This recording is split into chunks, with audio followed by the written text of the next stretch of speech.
اخويا استشهد جوا تتفرج علي ليش اخويا استشهد গাজায় ইসরায়েলের হত্যাযজ্ঞ শুরুর 2 বছর পর এলো যুদ্ধবিরতির ঘোষণা। ইজিপ্টে 3 দিনের আলোচনার পর আমেরিকার মধ্যস্থতায় গাজার শান্তি পরিকল্পনার প্রথম ধাপে সমঝোতায় পৌঁছেছে ইসরায়েল ও হামাস। אנחנו עובדים על כך במרץ, ואני מקווה בעזרת השם ইসরায়েলের প্রধানমন্ত্রী বেঞ্জামিন নেতানিয়াহুর মন্ত্রিসভা এই চুক্তির উপর ভোট দেবে। অনুমোদন মিললে ট্রাম্প প্রস্তাবিত 20 দফা শান্তি পরিকল্পনার প্রথম ধাপ অনুযায়ী 24 ঘন্টার মধ্যেই গাজা থেকে সেনা প্রত্যাহার করতে হবে ইসরায়েলকে।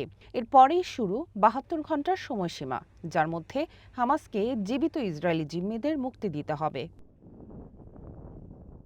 এই যুদ্ধবিরতি এক ঐতিহাসিক ঘটনা হলেও বেশ কিছু গুরুত্বপূর্ণ বিষয় স্পষ্ট নয়।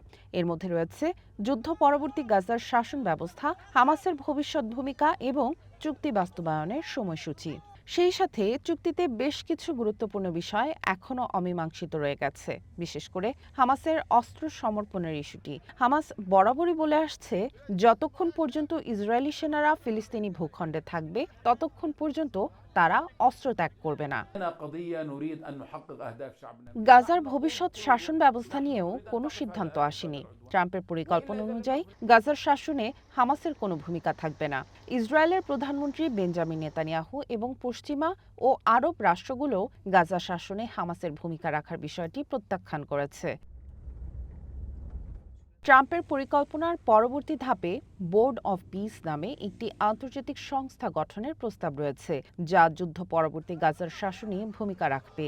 ট্রাম্প এই সংস্থার নেতৃত্ব দেবেন আর তার সঙ্গে থাকবেন ব্রিটেনের সাবেক প্রধানমন্ত্রী Tony Blair. All of the Muslim countries are included, all of the Arab countries are included.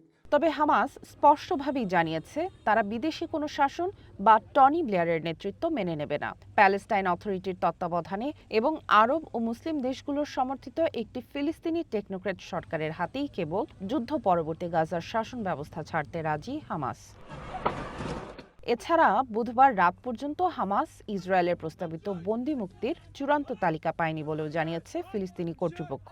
চুক্তি অনুযায়ী আজীবন কারাদণ্ডপ্রাপ্ত 250 জন বন্দী ছাড়াও 2023 সালের অক্টোবরের পর গাজা থেকে আটক 1700 ফিলিস্তিনিকে মুক্তি দেবে ইসরায়েল। সামিয়া জান্নাহ, ওয়ান ইন্টারন্যাশনাল ডেস্ক।